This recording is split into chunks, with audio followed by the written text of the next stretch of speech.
গল্পকরণে আপনারা শুনছেন আগাথা ক্রিস্টির লেখা গল্প গুপ্তচর। আজকে ৬ষ্ঠ পর্ব।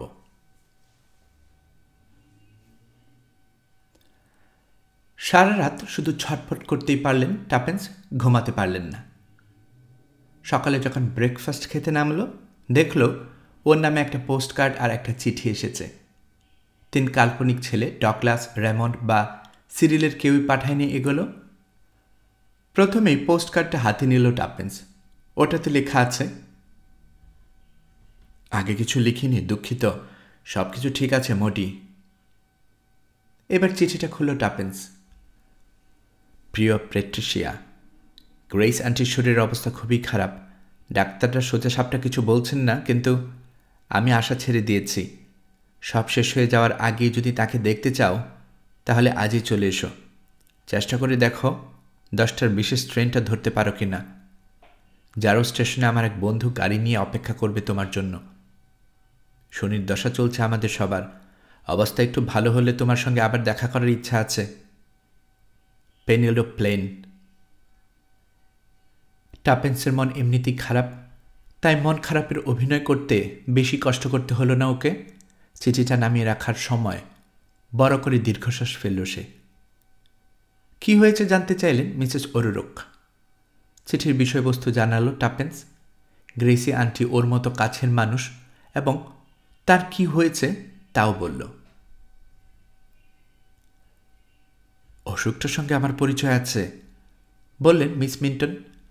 টাপেন্সের দুঃখে সমাবেতি হয়েছে, অথবা হওয়ার ভান করছেন তিনি। সেলিনা, মানে আমার খালাতো বোনের হয়েছিল ওই অসুখ। শোথ রোগ খুব খারাপ জিনিস। আপনার আন্টির কি ডায়াবেটিক্স আছে? মনে হয় না, তবে কিডনির জটিলতায় ভুগছেন তিনি। কেমন অদ্ভুত এক হাসি দেখা যাচ্ছে মিসেস ওরুরুকের ঠোঁটের কোণায়। আপনার আন্টি মরলে কি আপনি উত্তরাধিকার সূত্রে টাকা পয়সা কিছু পাবেন? যদি তাই হয় তাহলে মন খারাপ করছেন কেন? আপনার তো খুশি হওয়া উচিত। মিসেস ওরুরুকের কথা শুনে গা জ্বলে যাওয়ার মতো অবস্থা টাপেন্সে, কিন্তু নিজেকে নিয়ন্ত্রণ রাখল সে। বলল, আমি আসলে আমার ছেলে সিরিলের কথা ভেবে কষ্ট পাচ্ছি বেশি। গ্রেটি আন্টির খুব অনুরক্ত সে। আন্টিও খুব পছন্দ করেন ওকে। আন্টির যদি কিছু হয়ে যায় তাহলে। ব্রেকফাস্টের পর দর্জির দোকানের ফোন করল টাপেন্স। সেখানে গিয়ে একটা কোট আর একটা স্কার্টের মাপ দেওয়ার কথা ছিল, বাতিল করল সেটা। খুঁজে বের করল মিসেস প্যারেন্নাকে। তাকে জানালো 2-1 দিনের জন্য বাইরে যাচ্ছে সে। ভাবের কোনো পরিবর্তন হলো না মিসেস প্যারেন্নার চেহারায়। কেমন যেন ক্লান্ত দেখাচ্ছে তাকে। দুশ্চিন্তায় চেহারায় ছাপ পড়েছে কিছুটা। মিস্টার মিডুসের কোনো খবর নেই এখনো, বললেন তিনি। ব্যাপারটা খুবই অদ্ভুত লাগছে আমার কাছে। আমি নিশ্চিত খারাপ কিছু হয়েছে তার, বলল টাপেন্স। প্রথম থেকে সেটা বলছি আমি। এবং প্রথম থেকে আমিও বলছি, দুর্ঘটনা ঘটলে সেটা কোনো না কোনোভাবে জানতে পারতাম আমরা। কি মনে হয় আপনার, কি হয়েছে মিস্টার মিডুসের? মাথা নাড়লেন মিসেস প্যারেন্না। কিছুই বুঝতে পারছি না, তবে কেন যেন মনে হচ্ছে আমার বোর্ডিং হাউসের ড্রাইভওয়ে থেকে যেখানেই গিয়ে থাকুক না কেন তিনি স্বেচ্ছায় যায়নি। কেন মনে হচ্ছে কথাটা? কারণ যদি তিনি তা করতেন, কাউকে না কাউকে দিয়ে খবর পাঠাতেন। তাকে খেয়ালি মানুষ বলে মনে হয়নি আমার। তবে কথাটা বলার আগে টাপেন্সের চেহারার দিকে কিছুক্ষণ তাকিয়ে থাকলেন মিসেস প্যারেন্না। মিস্টার মিডুসকে কিন্তু ভালো মতো চিনি না আমরা। কি বলতে চাইছেন? আমার কথা অন্যভাবে নেবেন না দয়া করে। আমি আসলে বিশ্বাস করি না কথাটা। কি বিশ্বাস করেন না? মিস্টার মিডুসকে নিয়ে যে গল্প চালু হয়েছে সেটা। কি গল্প চালু হয়েছে মিস্টার মিডুসকে নিয়ে? আমি তো কিছু শুনিনি। আসলে যারা বলা বলি করছে ওসব তারা হয়তো কিছু জানায়নি, অথবা জানাতে চায়নি আপনাকে। মিস্টার কেইলি প্রথম তুলেছিলেন কথাটা। আস্তে আস্তে সবাই। যাই হোক, আপনাকে স্বীকার করতেই হবে মিস্টার মিডোস একজন রহস্য মানব। কিছু বলল না টাপেন্স, ধৈর্য ধরে অপেক্ষা করছে। ওরা বলছে মিস্টার মিডোস নাকি একজন জার্মান এজেন্ট। তিনি নাকি তথাকথিত ভয়ঙ্কর ফিফথ কলামের একজন লোক। বাজে কথা। আমারও তাই মনে হয়। তবে ওই জার্মান ছোকরা কার্লির সঙ্গে কিন্তু অনেকবার দেখা গেছে মিস্টার মিডোসকে। তাদের দুজনকে পাশাপাশি হাঁটতে হাঁটতে কথা বলতেও দেখেছে কেউ কেউ। তাই অনেকের ধারণা ওরা দুইজন একই দলের লোক। অন্তত কার্ল যে জার্মান এজেন্ট ছিল তা তো প্রমাণিত হয়েই গেছে। বেচারি শিলা, উদ্দেশ্য প্রণোদিতভাবে বলল টাপেন্স। মিসেস প্যারেন্নার দু চোখ যেন জ্বলে উঠল। মন ভেঙে গেছে আমার মেয়েটার। কিছুটা হলেও হতাশ হয়েছে আমি নিজেও। মন দেয়া নেয়ার জন্য আর কি কোনো ছেলে পেল না সে? আপনার মেয়ে অন্য কোনো ছেলেকে পেয়েছে কি না পায়নি জানি না আমরা। পোর্চের দরজার কাছ থেকে শোনা গেল মিসেস অরুরকের কণ্ঠ। কিন্তু এখানকার পুলিশ এখনও জানতে পারেনি কিভাবে উধাও হয়ে গেলেন মিস্টার মিডোস এবং এখন কোথায় আছেন তিনি। কাবাবে হাড্ডি হচ্ছে না তো? না না না, আসুন। মিসেস অরুরককে দেখা মাত্র আমূল পরিবর্তন ঘটেছে মিসেস প্যারেন্নার চেহারার ভাবে। মিস্টার মিডোসকে নিয়ে কথা বলছিলাম আমরা। আগে বাড়লেন মিসেস অরুরক। প্রথম থেকে মিস্টার মিডোসের কিছু একটা গড়বড় লাগছিল আমার কাছে। আগে ব্যবসা করতেন, এখন ছেড়ে দিয়েছেন।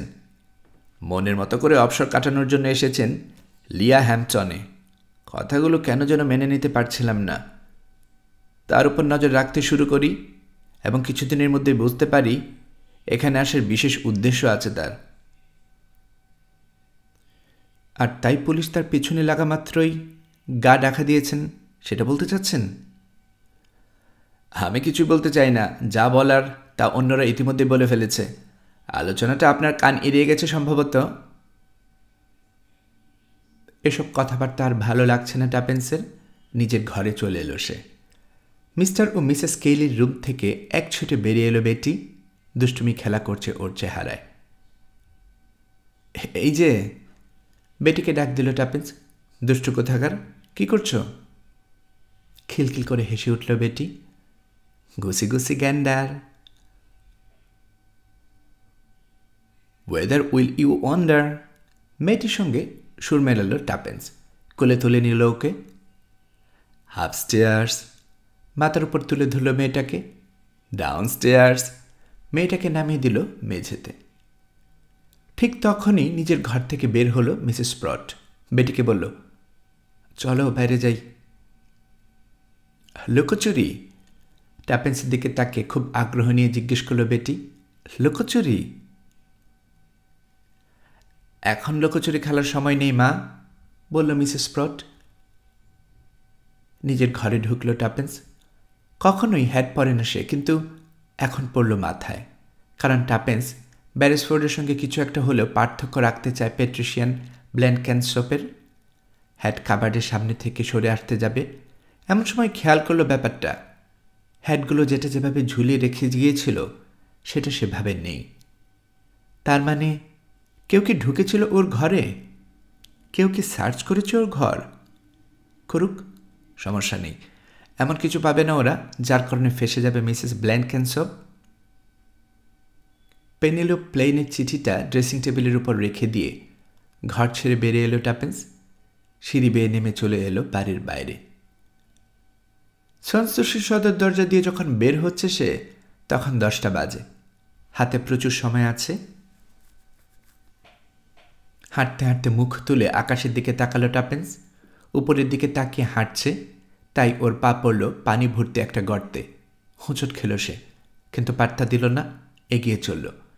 হৃৎপিণ্ডের ধুকপুকানি টের পাচ্ছে। সফলতা। যে উদ্দেশ্যে এখানে এসেছে তাতে সফলতা আসতে আর বেশি দেরি নেই।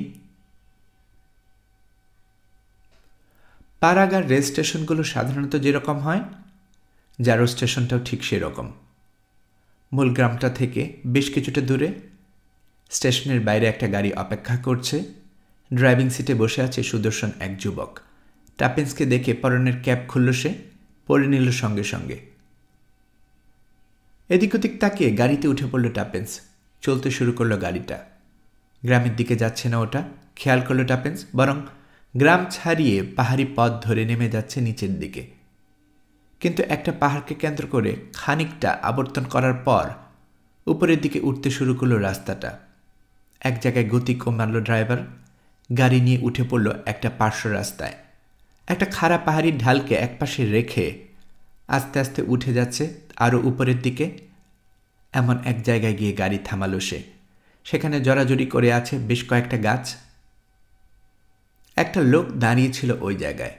গাড়িটা আসতে দেখে আড়াল ছেড়ে বের হলো। গাড়ি থেকে নামলো টাপিন্স। অ্যান্থনি মার্সডন দাঁড়িয়ে আছে। মিস্টার বেরেসফোর্ডের খোঁজ পেয়েছি আমরা। কোনো সম্ভাষণ বা ভূমিকায় না গিয়ে সরাসরি বলল টনি। বেঁচে আছেন তিনি, তবে বন্দী হয়ে আছেন স্পাগলার রেস্টে। যা করার জলদি করতে হবে আমাদেরকে, কারণ আমার মনে হয় না মিস্টার বেরেসফোর্ডকে বেশি সময় দেবে কমান্ডার হেইডক। টমির অপহরণের পেছনে কমান্ডারের হাত আছে। খবরটা হজম করতে সময় লাগলো টাপিন্সের।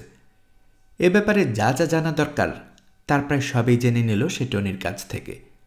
তারপর দূরের কথাগুলো গাছের দিকে তাকিয়ে জানতে চাইল, আমাকে এখানে আসতে বলার কারণ? ওই গাছগুলোর সঙ্গে জড়াজড়ি করে আছে ক্যানভাস দিয়ে বানানো কিছু একটা। এত দূর থেকে ঠিকমতো বোঝা যাচ্ছে না ওটা কি। দেখে ফেলেছেন তাহলে?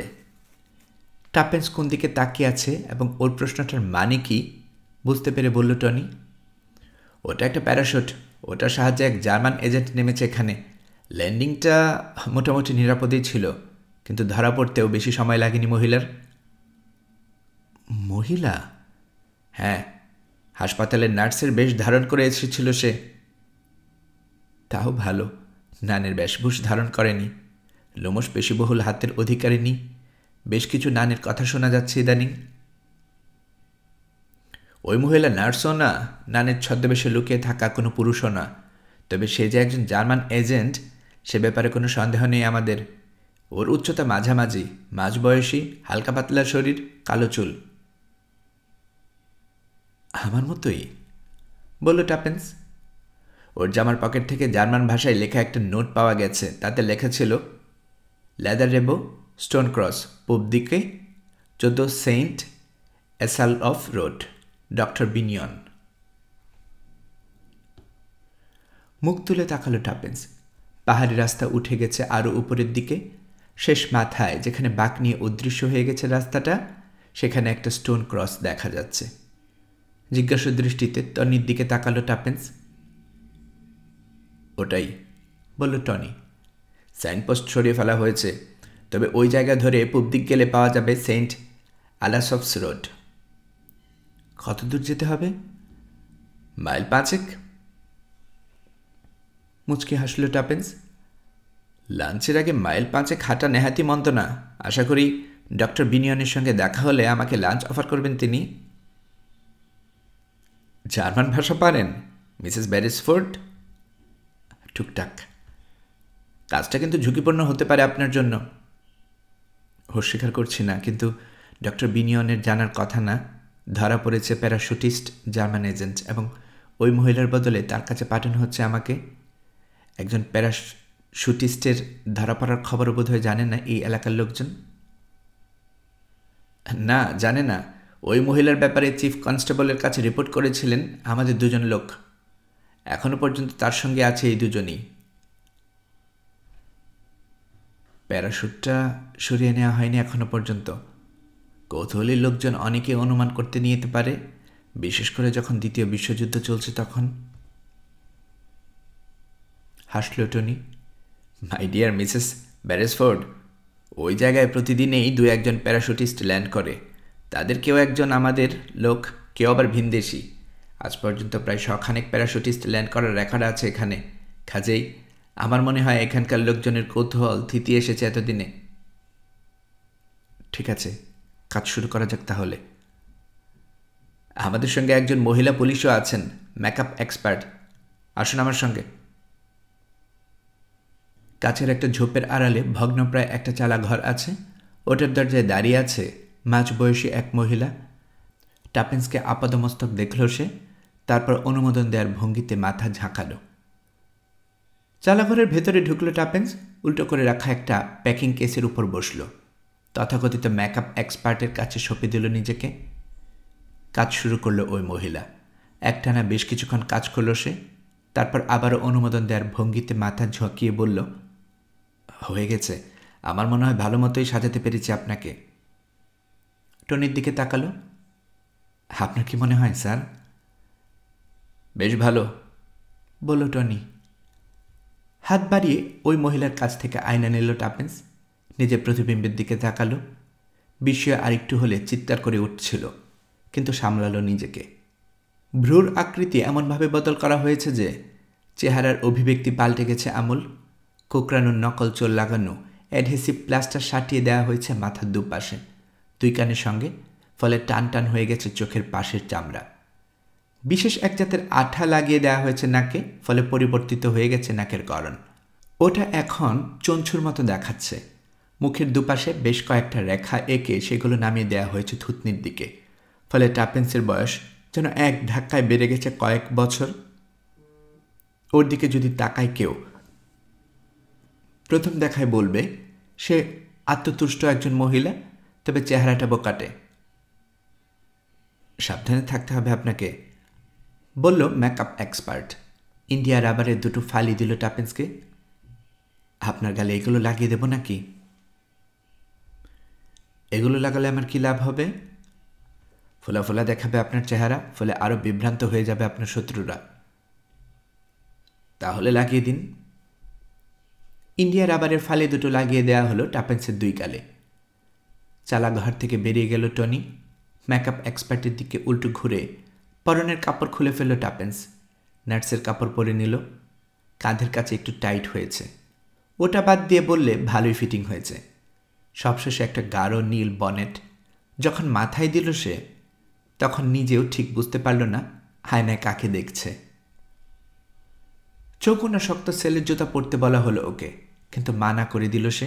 বলল, 5 মাইল হাঁটতে হবে, নতুন কোনো জুতা পরে পায়ে ফোসকা ফেলতে চাই না। আমি বরং আমার জুতায় পরে থাকি। গাঢ় নীল রঙের একটা হ্যান্ডব্যাগ দেয়া হলো ওকে। বেশ কৌতূহল নিয়ে জিনিসটা খুলল সে। ভিতরে কি আছে দেখছে। পাউডার আছে, তবে কোনো লিপস্টিক নেই। ইংলিশ মুদ্রায় কিছু খুচরো টাকা আছে, একটা রুমাল আর একটা আইডি কার্ড পাওয়া গেল। কার্ডটা হাতে নিল টাপেন্স, নাম ঠিকানা দেখল। Freda Anton, 4 Manchester road, Sheffield. কার্ডটা জায়গা মতো রেখে দিল টাপেন্স। নিজের পাউডার আর লিপস্টিকও ঢুকালো। উঠে দাঁড়ালো, গোপন মিশনের জন্য প্রস্তুত। চেহারায় অপরাধ বোধ নিয়ে কাছে দাঁড়িয়ে আছে টনি। বলল, আপনাকে এভাবে পাঠাচ্ছে ওখানে আমার নিজের কাছেই খারাপ লাগছে, কিন্তু না করেও পারছি না কাজটা। প্রথম কারণ মিস্টার ব্যারেসফোর্ড, বাঁচাতে হবে তাকে। আর 2, কবে কখন হামলার পরিকল্পনা করছে জার্মানরা তা জানাটা খুবই জরুরি। ওর কাঁধে মৃদু চাপড় দিল টাপেন্স। চিন্তার কিছু নেই, এরকম কাজ আগেও করেছি, তাই অল্প বিস্তর অভিজ্ঞতা আছে। তাছাড়া কাজটা উপভোগ করছি আমি। টনি বলল, এত জায়গা থাকতে কেন ইন্টেলিজেন্স ডিপার্টমেন্টে চাকরি নিল ড্যাব? বুঝতে পারছি এবার।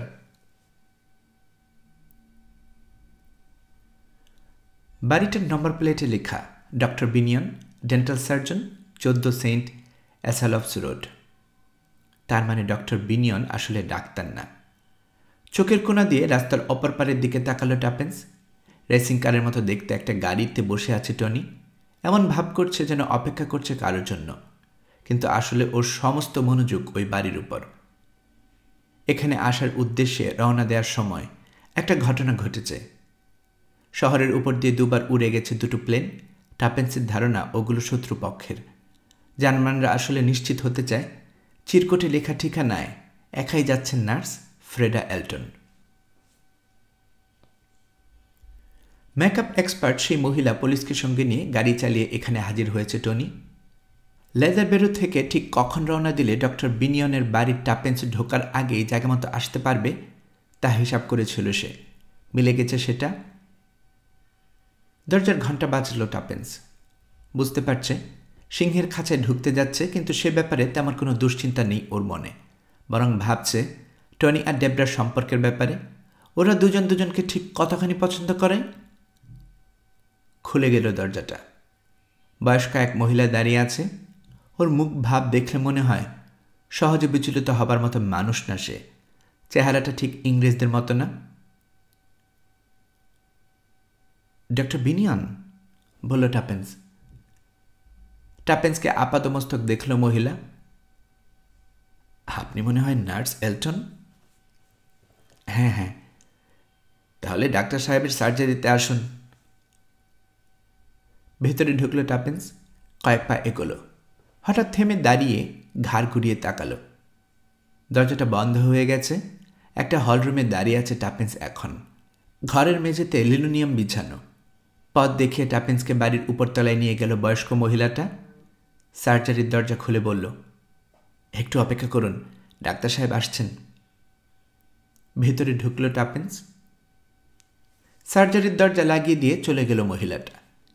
এদিক ওদিক তাকাচ্ছে টাপেন্স। খুবই সাধারণ একটা ডেন্টিস্ট সার্জারি। ডেন্টিস্ট চেয়ারটা এক নজর দেখল সে। ঝকঝক করছে ওটা। ওখানে কেউ কখনো শুয়েছিল কিনা সন্দেহ। টাপেন্স ভাবছে, কে এই ডক্টর বিনিয়ন? কোনো আগন্তুক? লোকটাকে কি আগে কখনো দেখেছে সে? নাকি ডক্টর বিনিয়ন কোনো মহিলা? হয়তো। সার্জারির দরজাটা খুলে গেল এমন সময়। ঘুরল টাপেন্স। দরজা জুড়ে যে লোক দাঁড়িয়ে আছে তার দিকে তাকিয়ে চমকে উঠতে গিয়েও নিজেকে সামলে নিল টাপেন্স। লোকটা কোনো আগন্তুক না, এবং লোকটাকে আগে একাধিকবার দেখেছে সে। আরও বড় কথা, ওই লোকে যে ডক্টর বিনিয়ন তা কখনো কল্পনাও করেনি সে। সার্জারির ভেতর পা রাখল কমান্ডার হেইডক।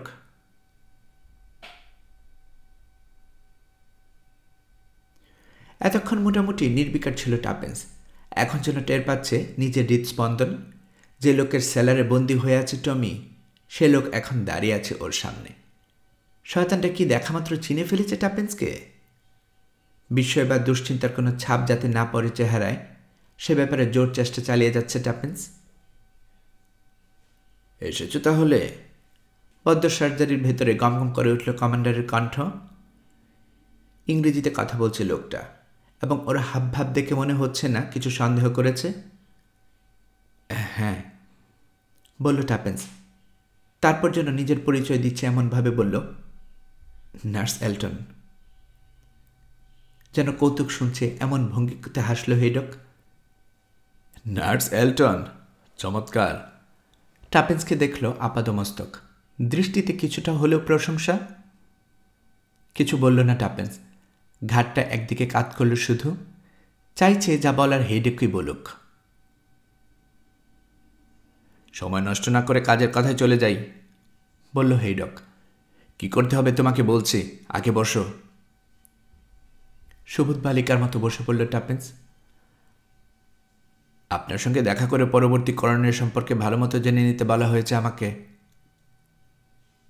পরবর্তী করণীয়? মুচকি হাসল হেডক। একটুখানি উপহাস ছিল ওই লোকটার কণ্ঠে। তারিখটা জানো তো? 4, বলল টাপেন্স। একটু যেন চমকে উঠল হেডক। ওর ভ্রু কোচকে গেছে। জানো তাহলে? আমাকে কি করতে হবে? সনসুসি, বলল হেডক। কিছু বলল না টাপেন্স, অপেক্ষা করছে। নামটা শুনেছ? জিজ্ঞেস করল হেডক। না। শোনোনি? না। হাসছে হেডক। হাসিটা অদ্ভুত ঠেকল টাপেন্সের কাছে। সনসুসির নাম শুনোনি তুমি? আশ্চর্য লাগছে আমার। অথচ আমাকে বলা হয়েছে তুমি নাকি প্রায় 1 মাস ধরে আছো সেখানে। চুপ করে আছে টাপেন্স। সার্জারির ভেতরে মৃত্যুপুরীর নীরবতা। আরেকবার হাসল হেডক। কিছু বলছেন না যে মিসেস ব্ল্যানকেনসপ? আপনি ঠিক কি বলতে চাইছেন বুঝতে পারছি না ডক্টর বিনিয়ন। আজ সকালে প্যারাশুটের সাহায্যে ল্যান্ড করেছি আমি। এবার হা হা করে হেসে ফেলল হেডক। হাসিটা কুৎসিত ঠেকল টাপেন্সের কাছে। প্যারাশুট বলল লোকটা, আজ সকালে? গল্পটা খারাপ না, তবে সমস্যাটা কোথায় জানেন? গাছগাছটার আড়ালে ক্যানভাসের বড় একটা টুকরো ঠেসে ঠুসে ঢুকিয়ে দিলে সেটা প্যারাশুট মনে হয় না। হাতুড়ির বাড়ি পড়ছে টাপেন্সের বুকের ভেতর। চেহারাটা স্বাভাবিক রাখার আপ্রাণ চেষ্টা চালিয়ে যাচ্ছে সে। আমি ডক্টর বিনিয়ন না, বলছে হিডক। ডক্টর বিনিয়ন আসলে আমার ডেন্টিস্ট। তিনি খুবই ভালো মানুষ। তার কাছে কিছু সময়ের জন্য এই সার্জারি ব্যবহার করার অনুমোদন চাওয়া হয়েছে। রাজি হয়ে গেছেন তিনি। আসলেই? হ্যাঁ, আসলেই মিসেস ব্ল্যানকেনসপ। নাকি আপনার অনেকগুলো ছদ্মনামের মধ্যে যেটা আসল সেটা ধরে রাখবো আপনাকে? টাপেন্সের হৃৎস্পন্দন আরও বাড়ল। মিসেস বেরেসফোর্ড, সেটাই তো আপনার আসল নাম, তাই না? জবাব না দিয়ে লম্বা করে দম নিল টাপেন্স। মাথা ঝাঁকালো হেডক। খেলা শেষ, বুঝতেই পারছেন। মাছি স্বেচ্ছায় উড়ে এসে মাকড়সার জালে আটকা পড়েছে। Mrs Beresford. মৃদু একটা ক্লিক আওয়াজ হলো। কিছুটা চমকে উঠে টাপেন্স দেখল একটা পিস্তল চকচক করছে হেডকের হাতে। চেঁচানোর চেষ্টা করবেন না মিসেস বেরেসফোর্ড। হেডকের কণ্ঠে প্রচ্ছন্ন হুমকি। যদি ভেবে থাকেন চেঁচিয়ে মহল্লার সব লোককে ডাকবেন, ভুল করবেন। টু শব্দ করার আগেই আপনার কপালে একটা ফুটো হয়ে যাবে, বিশ্বাস করুন। তাছাড়া যদি একটুখানি চেঁচাতে পারেনও খুব একটা লাভ হবে না। সবাই জানে ডক্টর বিনিয়ন যখন তার রোগীদের দাঁত তোলেন একটু আধটু চিৎকার করে উঠে সবাই। দেখা যাচ্ছে। হাসার চেষ্টা করলো টাপেন্স। আপনি নিজে নিজেই সব কিছু বুঝে বসে আছেন। কিভাবে কি করবেন না করবেন তাও চিন্তা ভাবনা করা হয়ে গেছে আপনার। তবে যা এখনও চিন্তা করতে পারছেন তা হলো, আমি যদি সিংহের গুহায় পা দিয়েও থাকি তাহলে কাউকে না বলে করিনি কাজটা। কাউকে? নীল চোখের ওই ছোকরা, নাকি বলবো বাদামি চোখের? ওদের কথা বলছেন তো? অ্যান্থনি মার্সডন না কি যেন নাম ওর? বিশ্বাস করুন মিসেস বেরেসফোর্ড, আপনার জন্য খুবই দুঃখ হচ্ছে আমার। অ্যান্থনি আমাদের একজন গোড়া সমর্থক। একটু আগে যেমনটা বলেছি, গাছগাছটার ফাঁকে ক্যানভাসের টুকরো ভরে রাখার কাজটা কিন্তু সেই করেছে। আর ওর কথাই বা বলছি কেন, কাজটা যেই করে থাকুক, আইডিয়াটা কিন্তু ঠিকমতোই গলাৎকরণ করেছেন আপনি। অর্থহীন এসব কথাবার্তা কেন বলছি আমরা? বুঝতে পারছেন না? বুঝিয়ে বলছি তাহলে। আমরা চাই আপনার বন্ধুরা যাতে আপনাকে সহজে ট্রেস করতে না পারে। আরও সহজ করে বললে, আমরা চাই আপনি যেন বিচ্ছিন্ন হয়ে পড়েন আপনার বন্ধুদের কাছ থেকে। ওরা যখন সন্ত্রাসী থেকে খুঁজতে শুরু করবে আপনাকে, যেমনটা করা হয়েছে আপনার স্বামীর বেলায়, কিছুই পাবে না। আসলে কিছুই পাবে না বলাটা বোধহয় ভুল হলো। আরও পর্যন্ত আসতে পারবে ওরা, তারপর জানতে পারবে স্রেফ হাওয়ায় মিলিয়ে গেছেন আপনি। কোথাও কোনো ক্লু নেই। এটাই আমাদের কাজের ধরন, কোথাও কোনো ক্লু না রাখা। আপনাদের কাজের ধরনের প্রশংসা না করে পারছি না। আর আমি আপনার দুঃসাহস এবং সারল্যের প্রশংসা না করে পারছি না। যাই হোক, কাজের কথায় আসার কথা বলেছিলাম কিছুক্ষণ আগে। সেটা যদি সত্যিই করা যায়, এবার যা যা জানতে চাইব ঠিকঠাক জবাব দেবেন। আমি ভদ্রলোক, কোনো মহিলার উপর অত্যাচার চালাতে চাই না। সন্ত্রাসীতে কী জানতে পেরেছেন? জবাব দিল না টাপেন্স।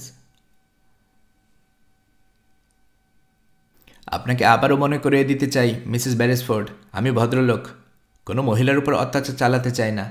দুজন শক্ত সামর্থ্য পুরুষকে একা সামলানোর মতো জোর রাখে আমি। সেখানে আপনার মতো একজন মেয়ে মানুষ তো। আমার প্রশ্নের জবাব দিন। এবারও কিছু বলল না টাপেন্স। বিষ দৃষ্টিতে তাকিয়ে আছে হেইডকের দিকে। একটা চেয়ারে হেলান দিয়ে বসে পড়লেন হেইডক। আপনার ধৈর্যেরও প্রশংসা করতে হয়, কিন্তু যদি আপনার স্বামী টমাস বেরেসফোর্ড সন্ত্রাসীতে, যিনি মিস্টার মিডোস নামে পরিচিত, হঠাৎ কিছু হয়ে যায়। উদ্দেশ্য প্রণোদিতভাবে থেমে গেল। আমাকে বলা হয়েছে নিরাপদে আছে সে। আবারও হাহা করে হেসে উঠল হেডক।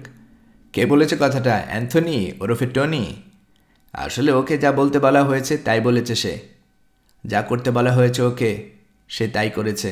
আপনার স্বামী নিরাপদে আছেন মানে তিনি যেখানেই থাকুন না কেন আমার কবজায় আছেন। থামল সে, দম নিচ্ছে। এইমাত্র বলা কথাটার প্রভাব পড়তে দিচ্ছে টপেন্সের উপর। সিদ্ধান্ত নেওয়ার দায়িত্ব এখন আপনার। আমার প্রশ্নের সন্তোষজনক জবাব দিতে পারলে আপনার স্বামী বেঁচে থাকার আশা আছে, আর যদি তা না পারেন, প্রথমে আপনার স্বামীর মাথায় গুলি করা হবে, তারপর তার লাশ নৌকায় করে নিয়ে গিয়ে ফেলে দেওয়া হবে সাগরে। মিনিট 2-1 চুপ করে থাকলো টাপেন্স, তারপর বলল, কি জানতে চান আপনি? জানতে চাই কে পাঠিয়েছে আপনাদের দুজনকে, ওই লোকের সঙ্গে কিভাবে যোগাযোগ রক্ষা করছেন আপনারা, আজ পর্যন্ত ওই লোকের কাছে কি কি রিপোর্ট পাঠিয়েছেন, এবং আপনারা ঠিক কি জানতে পেরেছেন আমাদের ব্যাপারে। অনিশ্চিত ভঙ্গিতে কাঁধে ঝাঁকালো টাপেন্স। আমি যা বলবো তা কি বিশ্বাস হবে আপনার? কারণ আপনার প্রশ্নের জবাবে যা খুশি তাই তো বলতে পারি আমি বানিয়ে বানিয়ে। হ্যাঁ, যা খুশি তাই বলতে পারেন আপনি, কিন্তু যা বলবেন তা চোখ কান বন্ধ করে বিশ্বাস করব সেটা ভাববেন না। আপনার প্রতিটা কথা যাচাই বাছাই করে দেখব। চেয়ারটা আরেকটু আগে বাড়িয়ে বসল হেডক। লোকটার দিকে তাকিয়ে আছে টাপেন্স। ঝড়ের গতিতে চিন্তা চলছে ওর মাথায়। মনে মনে এমন কোনো কথা খুঁজছে যা বলা মাত্র চমকে যাবে হেডক। কথাটা মনে পড়ে গেল টাপেন্সের। মুচকি হেসে বলল, ঘুষি ঘুষি গ্যান্ডার। জাদুমন্ত্রের মতো কাজ হলো। লাফ দিয়ে উঠে দাঁড়ালো হেডক। চমকে উঠল টাপেন্স, পিছিয়ে গেল কিছুটা। রাগে লাল হয়ে গেছে হেডকের চেহারা। এখন আর ব্রিটিশ নাবিক বলে মনে হচ্ছে না ওকে। এখন স্পষ্ট বোঝা যাচ্ছে সে একজন ক্রোধে আক্রান্ত একটা মানুষ। ক্ষিপ্ত ভঙ্গিতে জার্মান ভাষায় সমানে কি যেন বলছে হেডক। যখন বুঝতে পারল ওর কথার কিছুই বুঝতে পারছে না টাপেন্স, ইংরেজিতে চেঁচিয়ে বলল, বোকা, আমি ভেবেছিলাম আপনি সহজ সরল, এখন দেখছি আসলে বোকার হদ্দ। কথাটা বলে নিজেকে বিপদে ফেলেছেন আপনি, বিপদে ফেলেছেন আপনার স্বামীকেও। কিছু বলল না টাপেন্স। হ্যাঁ না? গলা চড়িয়ে ডাকল হেডক। সার্জারির দরজা খুলে গেল। বয়স্ক সেই মহিলাকে দেখা যাচ্ছে। এগিয়ে গিয়ে ওই মহিলার হাতে নিজের পিস্তলটা গুজে দিল হেডক। নজর রেখো ওর উপর, বলল জরুরি কণ্ঠে। দরকার হলে গুলি মেরে মেরে ফেলো। ঝড়ের গতিতে বেরিয়ে গেল ঘর থেকে। অ্যানার দিকে তাকালো টাপেন্স। আপনি কি সত্যি সত্যি গুলি করবেন আমাকে? করব, যদি কোনো ক্ষতির আশঙ্কা করি আপনার থেকে তাহলে। প্রথম বিশ্বযুদ্ধে আমার ছেলে মারা গেছে, আমার ওটো আপনার মতো ইংরেজদের হাতেই। আমার বয়স তখন 38 আর এখন 62। কিছুই ভুলিনি আমি। অ্যানার চৌড়া নির্বিকার চেহারার দিকে তাকিয়ে আছে টাপেন্স। ভ্যান্ডা পোলন্সকার কথা মনে পড়ে যাচ্ছে ওর। ভয় জাগানো সেই একই রকম হিংস্রতা, সেই একই রকম মাতৃত্ব। কারো কাছ থেকে একটুখানি বিপদের আভাস পাওয়া মাত্র। অদ্ভুত একটা আন্দোলন যেন হঠাৎ জেগে উঠল টাপেন্সের মগজে। কি যেন একটা মনে পরি করেও মনে পড়ছে না। সেটা জানে টাপেন্স, কিন্তু এখন মনে করতে পারছে না। রাজা সোলোমনের কি যেন একটা ঘটনা। সার্জারির দরজাটা এমন সময় খুলে গেল। ভেতরে ঢুকলো কমান্ডার হেডক। খ্যাপা সারের মতো চেঁচালো, কোথায় ওটা? কোথায় লুকিয়েছেন আপনি ওটা? কিসের কথা জানতে চাইছে হেডক? কি লুকিয়েছে টাপেন্স? লোকটার দিকে তাকিয়ে আছে টাপেন্স। ধীরে ধীরে বলল, আত্মবিশ্বাস থাকা ভালো কমান্ডার, কিন্তু অতিরিক্ত আত্মবিশ্বাস ভালো না। অ্যানার দিকে তাকালো হেডক। বেরিয়ে যাও। পিস্তলটা হেডকের হাতে ধরিয়ে দিয়ে ঘর থেকে যত জলদি সম্ভব বেরিয়ে গেল অ্যানা। ধপাস করে আগের চেয়ারটাতে বসে পড়ল হেডক। জ্বলন্ত দৃষ্টিতে তাকিয়ে আছে টাপেন্সের দিকে। এসব করে পার পাবেন না আপনি। সত্যি কথাটা আপনার ভেতর থেকে বের করে ছাড়বই আমি। দরদাম করার মতো কিছু একটা পাওয়া গেছে, তাই টাপেন্স বলল, কোন কথা বের করে নেবেন আমার ভেতর থেকে? একটু আগে যা বলেছেন সেটা। তাই? যদি বলি সেটা ইতিমধ্যে জানিয়ে দিয়েছি কাউকে। কিভাবে? চিঠি লিখে? গতকাল পর্যন্ত যতগুলো চিঠি লিখেছেন আপনি সেগুলোর সব পরীক্ষা নিরীক্ষা করেছি আমরা। কাজেই শুধু শুধু ধাপ্পা দেবেন না। কাউকে কিছু জানাননি আপনি এখনও। তবে আজ সকালে সনসুশি থেকে বেরিয়ে আসার আগে ওটা কোথাও লুকিয়ে রেখে এসেছেন সম্ভবত। কোথায় লুকিয়েছেন তা বলার জন্য ঠিক 3 মিনিট সময় দিলাম আপনাকে। হাত থেকে ঘড়ি খুলে টেবিলের উপর নামিয়ে রাখল হেডক। ঘড়ির দিকে তাকিয়ে আছে টাপেন্স। টিকটিক করতে করতে এগিয়ে চলেছে সেকেন্ডের কাঁটা। একটা একটা করে মুহূর্ত পার হচ্ছে, আর একটু একটু করে সব বুঝতে পারছে টাপেন্স। সব বুঝতে পারছে সে। 8-10 সেকেন্ড মনে করিয়ে দিল হেডক। চোখ তুলে তাকালো টাপেন্স। ওর মনে হচ্ছে স্বপ্ন দেখছে সে। দেখছে যন্ত্রচালিতের মতো পিস্তল ধরা হাতটা উঠছে হেডকের। গুনতে শুরু করেছে লোকটা। 1, 2, 3, 4, 5, 8 পর্যন্ত গোনা মাত্র গুলির আওয়াজ হলো। প্রচণ্ড একটা ব্যথার আশঙ্কায় চোখ বন্ধ করে ফেলেছিল টাপেন্স, কিন্তু ওর কিছুই হয়নি বুঝতে পেরে চোখ খুলল। চেয়ারে বসা অবস্থায় সামনের দিকে ঝুঁকে যাচ্ছে হেডকের শরীরটা। বিস্ময়ের ভাব এখনও লেপ্টে আছে ওর লালচে চেহারায়। আস্তে আস্তে হা হয়ে খুলে যাচ্ছে সার্জারির দরজাটা। এক লাফে উঠে দাঁড়ালো টাপেন্স, ছুট লাগালো দরজার উদ্দেশ্যে। গুবরাটে দাঁড়িয়ে থাকা ইউনিফর্ম পরিহিত লোকগুলোকে ঠেলে সরিয়ে জায়গা করে নিল নিজের জন্য। ছুট লাগালো আবার, কিন্তু টুইডের জ্যাকেট পরা একটা লোক হাত বাড়িয়ে ধরে ফেলল ওকে। মুখ তুলে তাকালো টাপেন্স। Mister grant. হ্যাঁ মাই ডিয়ার, সব ঠিক আছে। চমৎকার কাজ দেখিয়েছেন আপনি।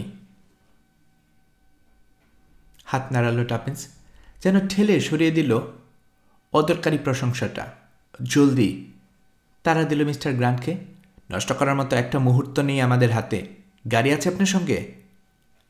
হ্যাঁ হ্যাঁ বললেন মিস্টার গ্রান্ট। গাড়িটা কেমন? লক্ষর জক্ষর মার্কা নাকি রেসিং কারের মতো?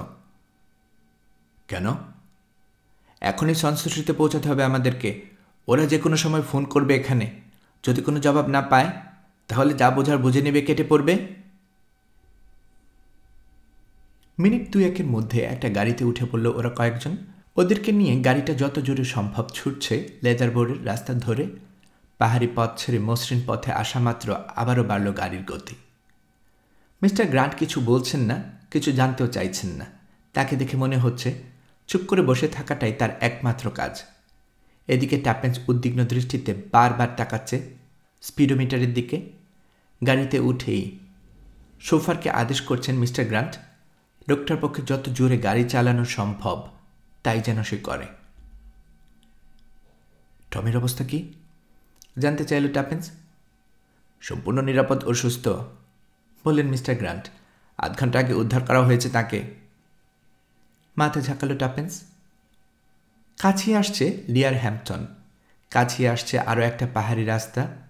শহরে হাজির হলো ওরা। এবার কাছিয়ে আসছে সনসুশি। বোর্ডিং হাউসের সদর দরজা জুড়ে ব্রেক কষল সোফার। সঙ্গে সঙ্গে দরজা খুলে লাফিয়ে নামলো টাপেন্স। ছুটছে। হলের দরজাটা বরাবরের মতোই খোলা। ভেতরে কেউ নেই। সিঁড়ির দিকে ছুট লাগালো টাপেন্স।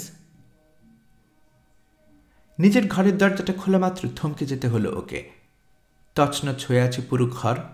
যেখানে যতগুলো ড্রয়ার আছে সবগুলো খুলে ফেলে রাখা হয়েছে মেঝেতে। বিছানার চাদর, জাজিম, বালিশ সহ সব এলোমেলো করা হয়েছে। পায়ে করে ঘুরল টাপেন্স। করিডোর ধরে ছুট লাগালো মিস্টার ও মিসেস কেইলির ঘরের দিকে। ভেবেছিল ঘরের দরজা তালা থাকবে ভিতর থেকে, কিন্তু হাতল ধরে মোচড় দেয়া মাত্র কিছুটা আশ্চর্য হলো। দরজাটা খোলা। ভেতরে কেউ নেই। কোনো কিছু এলোমেলো অবস্থাতেও নেই। ঘরের বাতাসে ভেসে বেড়াচ্ছে ঔষধের হালকা গন্ধ। ছুটে গিয়ে বিছানার উপর লাফিয়ে পড়ল টাপেন্স। চাদর জাজিম উলটপালট খাচ্ছে। যা খুঁজছিল তা পাওয়া গেল জাজিমের নিচে। বাচ্চাদের পিকচার বুক। বইটার নাম গুসি গুসি গ্যান্ডার। ওটা ধরে নিয়ে বিজয়িনীর ভঙ্গিতে নামল বিছানা থেকে। বইটা ধরিয়ে দিল মিস্টার গ্রান্টের হাতে। টাপেন্সের পিছু পিছু ওই ঘরে হাজির হয়েছেন তিনি। কি এটা? হতভম্ব হয়ে গেছেন মিস্টার গ্রান্ট। কিছু একটা বলতে গিয়েও নিজেকে সামলে নিল টাপেন্স, কারণ দরজার দিকে নজর পড়েছে ওর। নিঃশব্দে এসে সেখানে দাঁড়িয়েছে কেউ, তাকিয়ে দেখছে কি ঘটছে ঘরের ভেতরে। মিস্টার গ্রান্ট, নাটকীয় ভঙ্গিতে বলতে শুরু করল টাপিন্স। আসুন, অ্যামের সঙ্গে পরিচয় করে দিই আপনাকে। একটু কষ্ট করে ঘুরে তাকান। গুবরাটে দাঁড়িয়ে আছে সে। ঘুরলেন মিস্টার গ্রান্ট, তবে তার আগেই পিস্তল বেরিয়ে এসেছে তার হাতে। ধরা পড়ে গেছে এবং পালানোর কোনো উপায় নেই, তাই পাথরের মূর্তির মতো স্থির হয়ে গেছে দরজায় দাঁড়িয়ে থাকা মিসেস স্প্রট।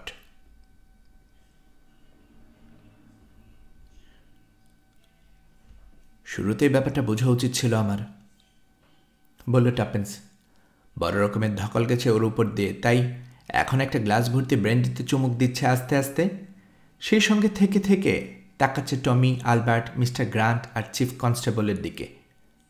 বিয়ার ভর্তি বিশাল এক মগ নিয়ে বসেছে আলবার্ট। এখান ওখান হয়ে আছে ওর হাসি। সব বলো আমাদেরকে টাপেন্স, তাকদা দিল টমি। আগে তুমি, বলল টাপেন্স। আমার বলার তেমন কিছু নেই, বলল টমি। নিছক একটা দুর্ঘটনায় পড়ে আবিষ্কার করে ফেলেছি স্মাগলার্স রেস্টের ওয়্যারলেস ট্রান্সমিটারের ব্যাপারটা। ওই বাড়ি থেকে বেরিয়ে আসার সময় ভাবছিলাম বেঁচে গেছি, কিন্তু হেইডক যে আসলে কত ধুরন্ধর তা বুঝতে পারিনি। মাথা ঝাঁকালো টাপেন্স। তখন বাড়ির ভেতরে ঢুকেই ফোন করে সে মিসেস স্প্রটকে। ফোন রেখেই ড্রাইভওয়েতে চলে যায় মেয়েটা, তবে তার আগে জোগাড় করে নেয় একটা হাতুড়ি। উৎপেতে থাকে তোমার জন্য। অথচ আশ্চর্য, ওই ঘটনার একটু আগেও ব্রিজ খেলছিল আমাদের সঙ্গে। বড়জোর 3 মিনিটের মতো বাইরে ছিল সে। আমি ভেবেছিলাম প্রকৃতির ডাকে সাড়া দিতে গেছে। যখন ফিরে আসে তখন অল্প অল্প হাঁপাচ্ছিল, ভেবেছিলাম খেলার মজা পেয়ে বসেছে ওকে, তাই তাড়াহুড়া করে এসেছে। ওকে কখনোই সন্দেহ করিনি আমি। আমাদের এই সাফল্যে আলবার্টের কৃতিত্বও কিন্তু কম না, বলল টমি। কুকুর যেভাবে ঘ্রাণ শুকতে শুকতে খুঁজে বের করে ফেলে মনিবকে, ঠিক সেভাবে আমাকে খুঁজে পেয়েছে সে। নাক ডাকার মতো আওয়াজ করে আর গলা দিয়ে ঘর ঘর করে ওর কাছে মোর্স কোড পাঠাই আমি। ব্যাপারটা বুঝতে পারে সে। সঙ্গে সঙ্গে গিয়ে দেখা করে মিস্টার গ্রান্টের সঙ্গে। সেদিনই রাতে 2 জন লোককে সঙ্গে নিয়ে স্মাগলার্স রেস্টে হাজির হন তিনি। বাড়িটা ঘিরে রাখেন তারা। সোলারের গলাদের কাছে আবারও যায় আলবার্ট। বিশেষ পদ্ধতিতে আমাকে জানিয়ে দেয় সাহায্য এসে গেছে, আমি যেন হঠাৎ ক্ষিপ্ত হয়ে কিছু না করি। আজ সকালে যখন স্মাগলার রেস্টের বাইরে গেল শয়তান হেডক, মুখ খুললেন মিস্টার গ্রান্ট। সঙ্গে সঙ্গে নিজের লোকদের নিয়ে ঢুকে পড়লাম ভেতরে। দখল করলাম বাড়িটা। তারপর থেকে ফাঁদ পেতে অপেক্ষা করছিল আমার লোকেরা। তাই আজ বিকেলে 5th কলামের পরিকল্পনা মতো একটা মোটর বোট যখন এলো গোপন সেই খাঁড়িতে, ধরে ফেলা হলো সেটাকে। গ্রেফতার করা হয়েছে ওটার আরোহীদেরও। টাপেন্সের দিকে তাকালো টমি। এবার তোমার গল্প বলো। মিসেস স্প্রটকে ছাড়া সংস্পর্শে সবাইকে সন্দেহ করেছি আমি। টেলিফোনে 4 তারিখ সংক্রান্ত কথোপকথনটা যখন শুনি, তখন থেকে মিসেস পেরেন্না আর মিসেস ওরোরকের উপর সন্দেহ বাড়তে শুরু করে আমার। সাংঘাতিক ভুল করেছি। সব কিছুর মূলে ছিল আপাত দৃষ্টিতে একদম নিরীহ মিসেস স্প্রট। মুহূর্তের মধ্যে কত বিপজ্জনক হতে পারে সে, তা দেখিয়ে দিয়েছে 2 বার। আমাদের উপর নির্দেশ ছিল চোখ কান খোলা রেখে মিশতে হবে সবার সঙ্গে, জানতে হবে কার কী দুর্বলতা আছে এবং সন্দেহজনক কিছু জানা মাত্র রিপোর্ট করতে হবে। কিন্তু তা করতে গিয়ে সব কিছু যেমন জট পাকিয়ে যাচ্ছিল। টমি উদাও হয়ে যাবার পর থেকে আস্তে আস্তে পরিষ্কার হতে শুরু করে পুরো ব্যাপারটা। আলবার্টকে সঙ্গে নিয়ে একটা পরিকল্পনা করছি। হঠাৎ বলানি কওয়ানি অ্যান্থনি মার্চজন এসে হাজির। আমার মেয়ে ডেবরার নাম ভাঙিয়েছে সে, তাই শুরুতে সন্দেহ করিনি ওকে, কিন্তু ওর সঙ্গে কথা বলে 2টো ব্যাপারে নিশ্চিত হই। 1, আগে কখনোই দেখিনি ওকে। লন্ডনে আমাদের ফ্ল্যাটে কখনোই যায়নি সে। 2, এমন ভাব করছিল সে যেন লিয়া হ্যামস্টনে কী করছি আমি তার আদ্যপান্ত জানে। অথচ ওর আসলে জানার কথা টমির ব্যাপারে, কারণ ডিপার্টমেন্টের পক্ষ থেকে টমিকে পাঠানো হয়েছিল এখানে। আমি এসেছিলাম গাইড জুড়ে। ব্যাপারটা অদ্ভুত ঠেকে আমার কাছে। মিস্টার গ্রান্ট আমাকে বলেছিলেন 5th কলামের লোকজন সব জায়গায় আছে, এমনকি যে জায়গার কথা চিন্তায় আসে না সেখানেও। ভাবলাম ডেবরা নাম ভাঙিয়ে আমার সঙ্গে চালবাজি করতে অসুবিধা কোথায় ওই গুপ্ত সংখ্যের? কাজে তথাকথিত অ্যান্থনি মার্সডনের কথা বিশ্বাস হলো না আমার, বরং একটা ফাঁদের উপস্থিতি টের পেলাম ওর কথায়। তখনই একটা চিন্তা খেলে গেল আমার মাথায়। নিজেকে টুপ হিসেবে ব্যবহার করে দেখব নাকি? ফাঁদের জবাবে পাল্টা ফাঁদ পাতলে কেমন হয়? বেকারিগুলো যেরকম ডেলিভারি ভ্যান ব্যবহার করে, লেয়া হ্যাম্পটনে আসার সময় সেরকম একটা ভ্যান নিয়ে এসেছিল আলবার্ট। গুপ্তচরদের কাজে লাগে সেরকম কিছু টুকটাক জিনিসও নিয়েছিল ওর কাছে।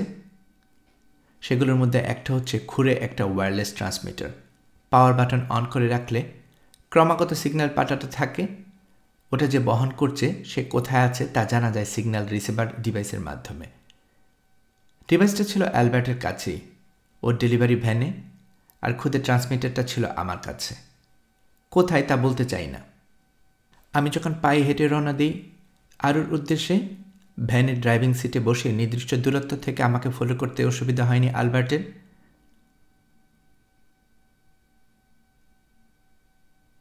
কিন্তু আপনি যখন ডক্টর বিনিয়নের চেম্বারে গিয়ে ঢুকেন, বললেন মিস্টার গ্রান্ট, ততক্ষণে রিসিভিং সিগন্যাল হারিয়ে ফেলেছি আমরা।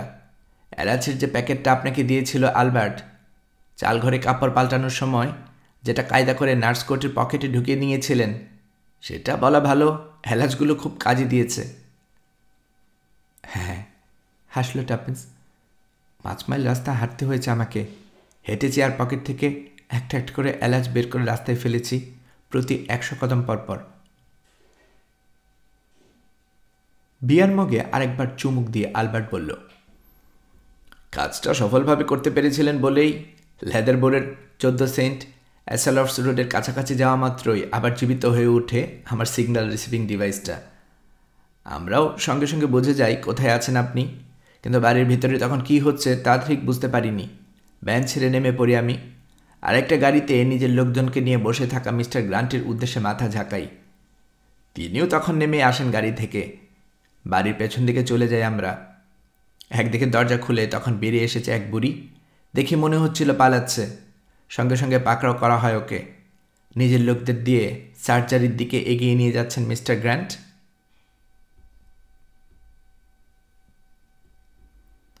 মিস্টার গ্রান্টের দিকে তাকালো টাপেন্স। আমি জানতাম আপনারা যাবেন সেখানে, তাই কথা বলা অথবা না বলার বাহানার সার্জারির ভেতরে যতক্ষণ সম্ভব আটকে রাখতে চাইছিলাম কমান্ডার হেইডককে। একবার সে যখন হুড়মুড় করে বাইরে চলে গেল তখন ভয়ে পেয়ে গিয়েছিলাম পাছে দেখে ফেলে আপনাদেরকে। যাই হোক, সব ভালোই ভালোই মিটে গেছে। গ্রেফতার করা হয়েছে টনি আর মেকআপ এক্সপার্টকে, বলল টমি। কিন্তু টাপেন্স, মিসেস স্প্রটকে সন্দেহ করলে তুমি কিভাবে? ঘুষি ঘুষি গ্যান্ডার, বলে হাসলে টাপেন্স। কথাটা কমান্ডার হেইডককে বলা মাত্র ভয়ঙ্কর রেগে যায় লোকটা। ওকে উপহাস করে বলিনি ওটা। তারপর ওর প্রতিক্রিয়াটা দেখে বুঝতে পারি বিশেষ ওই লাইনে বিশেষ একটা মানে আছে ওর কাছে। তখন রাজা সোলোমনের কথা মনে পড়ে যায় আমার। রাজা সোলোমন? টমি যেন আকাশ থেকে পড়েছে। ঘুষি ঘুষি গ্যান্ডারের সঙ্গে রাজা সোলোমনের সম্পর্ক কি? মিটিমিটি হাসছে টাপেন্স। একবার একটা বাচ্চাকে নিয়ে ঝগড়া লেগে গেল দুই মহিলার মধ্যে। দুজনেই ওই বাচ্চার মাতৃত্ব দাবি করছে। বিবাদ মীমাংসা না হওয়ায় বাচ্চাটাকে নিয়ে দুজনেই গেল রাজা সোলোমনের কাছে। তিনি সব শুনলেন, তারপর ডাক দিলেন এক জল্লাদকে। বললেন, কেটে সমান 2 টুকরো করে ফেলো ওই বাচ্চাটাকে, তারপর 2টো টুকরা দিয়ে দাও ওই 2 মহিলাকে। ওদের ঝগড়া মিটে যাক। কিন্তু জল্লাদ যে ছুরি নিয়েছে হাতে অমনি বাচ্চার আসল মা বলে উঠল, না না না, কাটার দরকার নেই, আমি মিথ্যে বলেছি, এ বাচ্চা আমার না, ওকে দিয়ে দিন ওই মহিলার কাছে। সঙ্গে সঙ্গে বুদ্ধিমান রাজা সোলোমন বুঝে গেলেন বাচ্চার আসল মাকে। খেয়াল করেছ ব্যাপারটা? কোনো বাচ্চার আসল মা কোনো দিন নেই, নিজ চোখে দেখতে পারবে না ওই বাচ্চার মৃত্যু। শুধু মৃত্যু কেন, বাচ্চাটার কোনো ক্ষতিও সহ্য করতে পারবে না সে। ভ্যান্ডা পোলোনান্সকে নিজ হাতে গুলি করে মেরেছে মিসেস স্প্রট। আমরা সবাই ভেবেছি মাতৃস্নেহে পাগল পাড়া মেয়েটা অলৌকিক কাণ্ড ঘটিয়ে ফেলেছে, কিন্তু যে 5th কলামের একজন কর্ণধার, সে অত নিখুঁতভাবে গুলি করতে পারবে না তো কে পারবে? অথচ মনে করে দেখো, কমান্ডার হেইডকের হাতেও কিন্তু রিভলভার ছিল সে রাতে, কিন্তু ওই লোকও গুলি চালাতে সাহস পায়নি, পাছে কোনো ক্ষতি হয়ে যায় বেটির। মানে একটু যেন থতমত খেয়ে গেছেন মিস্টার গ্রান্ট। বেটি মিসেস স্প্রটের মেয়ে না, শান্ত গলায় বলল টাপিন্স। চুপ করে আছে বাকিরা। কতটা হজম করতে সময় লাগছে? মিসেস স্প্রট যদি বেটির আসল মা হতো, বলছে টাপিন্স, সে রাতে গুলি করতে পারত না ভ্যান্ডা পোলোনান্সকে। কিন্তু ওই পুলিশ মহিলাকে গুলি করল কেন সে? কারণ ভ্যান্ডা পোলোনান্সকাই ছিল বেটির আসল মা। গলা একটুখানি কেঁপে উঠল টাপিন্সের। কি? চমকে গেছেন মিস্টার গ্রান্ট। হ্যাঁ। এতক্ষণে মুখ খুললেন চিফ কনস্টেবল। ঠিকই বলেছেন মিসেস ব্যারিসফোর্ড, খোঁজখবর করতে করতে আসল তথ্য জানতে পেরেছি আমরা। কপর দক্ষিণ অবস্থায় ইংল্যান্ডে আসতে হয়েছিল ভ্যান্ডা পোলন্সকার পরিবারকে। তখন প্রত্যেক শরণার্থীর উপর কড়া নজর রাখা হচ্ছে। কাজের সুবিধা পাচ্ছে না কেউই। সরকারিভাবে যে ত্রাণের ব্যবস্থা করা হয়েছে তা দিয়ে খেয়ে পরে বেঁচে থাকা মুশকিল। তাই দুটো পয়সা কামাই করার আশায় বেটিকে বিক্রি করে দিতে বাধ্য হয় ওর মা, এবং ওই মেয়েকে কিনে নেয় মিসেস স্প্রট। কেন? ক্লেমোফেজ, বলল টাপিন্স। চমৎকার মানসিক ক্লেমোফেজ। গুপ্তচর নিয়ে কারবার আমাদের সঙ্গে বাচ্চা আছে এরকম মহিলাকে গুপ্তচর হিসাবে সন্দেহ করবে কে? এবং ওই ক্লেমোফেজের কারণেই ধোঁকা খেয়েছি আমিও। কখনোই সন্দেহ করিনি মিসেস স্প্রটকে, অথবা দু একবার একটু খটকা লাগলেও সিরিয়াসলি নেইনি ব্যাপারটা। যতবার ভাবতে গেছি মিসেস স্প্রটকে নিয়ে, ততবারে আমার চোখের সামনে ভেসে উঠেছে বেটির চেহারা। পরোক্ষভাবে আমার মনোযোগ অন্যদিকে সরিয়ে দিতে পেরেছে মিসেস স্প্রট, আর এটাই ওর সফলতা। কিন্তু ভ্যান্ডা পোলোনাস্কা হঠাৎ হাজির হতে গেল কেন লিয়া হ্যামস্টনে? বাচ্চা বিক্রি করে দিলেও মার মন নিজেকে কতক্ষণ সামলে রাখতে পারত বেচারি। তাছাড়া ওই একটা সন্তানই ছিল ওর। নিয়তির কি খেলা! যার কাছে বাচ্চা বিক্রি করেছে সে মেয়েই কাপড় সেলাই করেছে পুলিশ শরণার্থীর জন্য। কৃতজ্ঞতার বহিঃপ্রকাশ হিসেবে মিসেস স্প্রটের নাম ঠিকানা লেখা ছিল ওই কাপড়ের প্যাকেটে। মেয়েকে এক নজর দেখার আশায় লিয়া হ্যাম্পটন পর্যন্ত চলে আসে ভ্যান্ডা পোলোনাস্কা। তারপর শেষ পর্যন্ত যখন দেখা পায় মেয়ের, যখন সুযোগ পায়, তখন অতি আবেগে ওর আধপাগল মাথাটা পুরো পাগল হয়ে যায়। বেটিকে নিয়ে পালানোর চেষ্টা করে সে, অথচ আমরা ভেবেছি কিডন্যাপ করা হয়েছে মেয়েটাকে। থেমে একটু দম নিল টাপিন্স, তারপর আবার বলল, আমার মুখ থেকে ভ্যান্ডা পোলোনাস্কার বর্ণনা শুনেই বুঝে গিয়েছিল মিসেস স্প্রট বেটিকে তুলে নিয়ে গেছে কে এবং কেন। সঙ্গে সঙ্গে ক্ষিপ্ত হয়ে ওঠে সে। বুঝতে পারে কিডন্যাপিংয়ের ঘটনার যদি চারাও হয়, যদি নাক গলাতে আসে পুলিশ, তাহলে অসুবিধা হবে ওর। কেঁচো খুঁড়তে গিয়ে বেরিয়ে যেতে পারে সাপ। সঙ্গে সঙ্গে ছুট লাগায় নিজের ঘরে, নিজেই লিখে নিয়ে আসে একটা কিডন্যাপিং নোট। এমন ভান করে যেন ওটা দিয়ে একটা পাথরের টুকরো মুড়িয়ে টুকরোটা ছুঁড়ে দেওয়া হয়েছে ওর ঘরের জানালা দিয়ে। বেটির অপহরণের ঘটনা কমান্ডার হেইডক আর মিসেস স্প্রটের পরিকল্পনার বাইরে ছিল। তাই কমান্ডারকে জড়িয়ে ফেলাটা দরকার ছিল মিসেস স্প্রটের জন্য, এবং তা সফলভাবে করতেও পেরেছে সে। তারপর পাহাড়ি ঢালের উপর সুযোগ পাওয়া মাত্র জীবনে আগ্নেয়াস্ত্র না চালিয়েও এক গুলিতে খুলি উড়িয়ে দিয়েছে ভ্যান্ডা পোলোনাস্কার। এই মহিলাকে খুন করে মিসেস স্প্রট আসলে নিজের ক্লেমোফেসটা ধরে রাখতে চেয়েছিল ওকে যাতে আর কখনোই বিরক্ত করতে না পারে ভ্যান্ডা পোলোনাস্কা। দেখতে যতই সহজ সরল মনে হোক না কেন, মিসেস স্প্রট আসলে শয়তানের হাড্ডি। কমান্ডার হেইডকের চেয়েও বড় শয়তান, কারণ সে শুধু ভ্যান্ডা পোলোনাস্কেই খুন করেনি, কুটচাল চেলে ফাঁসিয়েছে কার্ল ভন ডেইনিমকেও। বলেন কি? কিভাবে? আমার ঘরে বেটিকে খেলতে দেখেছে আমার জুতোর ফিতা নিয়ে। পানি ভর্তি গ্লাসে জুতোর ফিতা চুবানোর কাজটা আমি যেমন ভেবেছি কালকে দেখে শিখেছে বেটি, মিসেস স্প্রটও তাই ভেবেছে। ততদিনে নিজেকে পেছনে ব্রিটিশ ইন্টেলিজেন্সের উপস্থিতি ট্যার পেয়ে গেছে ফিফথ কলাম। তাই ঠিক কোন কোন প্রমাণ কার্লের ঘরে রেখে দিলে ঠিকমতো ফাঁসবে বেচারা, তা ভেবে নিতে বেশি সময় লাগেনি মিসেস স্প্রটের। জেনে ভালো লাগছে কার্ল আসলে গুপ্তচর না, বলল টমি। ছেলেটাকে ভালো লেগেছে আমার। মিস্টার গ্রান্টের দিকে তাকালো টাপিন্স, দৃষ্টিতে উদ্বেগ। আপনারা আবার গুলি টুলি করে মেরে ফেলেননি তো ছেলেটাকে? মাথা নাড়লেন মিস্টার গ্রান্ট। না, ওর কিছু হয়নি, আসলে বলেই ফেলি, অন্যায়ভাবে নিজের প্রভাব খাটিয়ে ছেলেটাকে ছাড়িয়ে এনেছি পুলিশের কাছ থেকে। মিস্টার ব্যারেসফোর্ডের কাছ থেকে শুনলাম এখানে নাকি প্রেম ভালোবাসায় মামলাও চলছিল। উজ্জ্বল হয়ে উঠেছে টাপেন্সের চেহারা। খুব খুশি লাগছে আমার, বিশেষ করে শিলার জন্য। হিস, বেচারির মাটাকে সন্দেহ করে কি ভুলই না করেছি। মিস্টার গ্রান্ট বললেন, মিসেস পেরেন্না আসলে IR-এর কর্মকাণ্ডের সাথে যুক্ত, নিশ্চিত হয়েছে আমরা, কিন্তু তার বেশি কিছু করেন না তিনি। মিসেস অরুরকেও সন্দেহ করেছি আমি, কখনো কখনো খেলি দম্পতিকেও। আর আমি সন্দেহ করেছি মেজর ব্লেচলিকে, বলল টমি, এবং আরেক দিকে তাকালো খোদ মিস্টার গ্রান্টকে। হা হা করে হেসে উঠলেন মিস্টার গ্রান্ট, তার সঙ্গে যোগ দিল বাকিরা।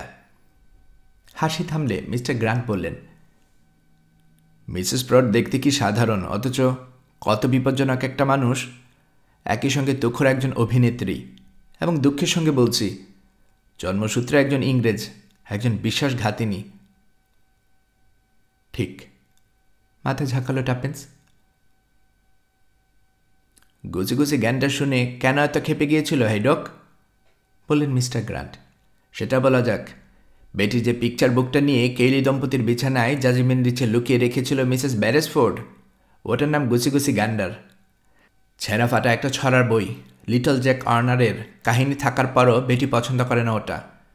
কিন্তু হেইডক আর মিসেস প্রটের জন্য ওটা অমূল্য, কারণ ওটাতে অদৃশ্য কালি দিয়ে লেখা ছিল আরও কয়েকজন বিশ্বাসঘাতকের নাম। 4 তারিখের হামলার সাহায্য করার কথা ছিল ওদের সবার।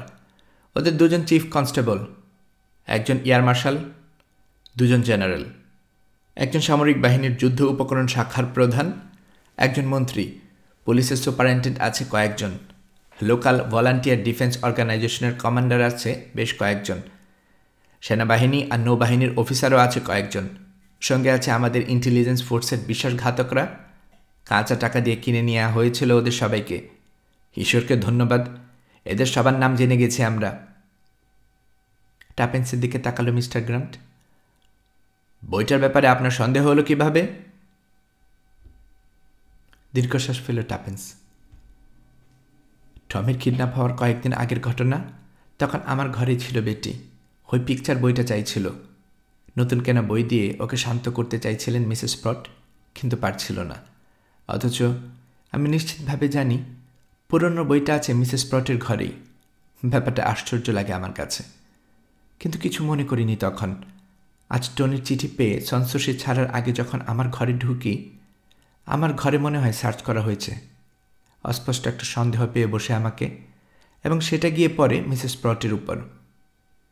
তার একটু আগে গুছি গুছি গ্যান্ডার ছড়াটা বলছিল বেটি, আমার সঙ্গে লুকোচুরি খেলতে চাইছিল সে, কিন্তু ওর মা ওকে নিয়ে বাইরে চলে যায়। চট করে গিয়ে ঢুকি ওদের ঘরে, পিকচার বইটা খুঁজে বের করে কেইলি দম্পতির ঘরে যাই। তাদের বিছানার নিচে লুকিয়ে রাখি ওটা। তখন পর্যন্ত জানতাম না কী জিনিস লুকাচ্ছি। আসলে চাইছিলাম এমন কিছু একটা করতে যাতে একটুখানি হলেও ধাক্কা লাগে মিসেস প্রটের মনে। ডক্টর বিনিয়নের সার্জারিতে কমান্ডার হেইডকের প্রতিক্রিয়া দেখে বুঝতে পারি বইটা ওদের কাছে কত মূল্যবান। ভাগ্যিস সন্দেহটা পেয়ে বসেছিল আপনাকে, বললেন মিসেস গ্রান্ট। এবার আমরাও প্রস্তুত। 5th কলামে সবাইকে বুঝিয়ে দেব কত ধানে কত চাল।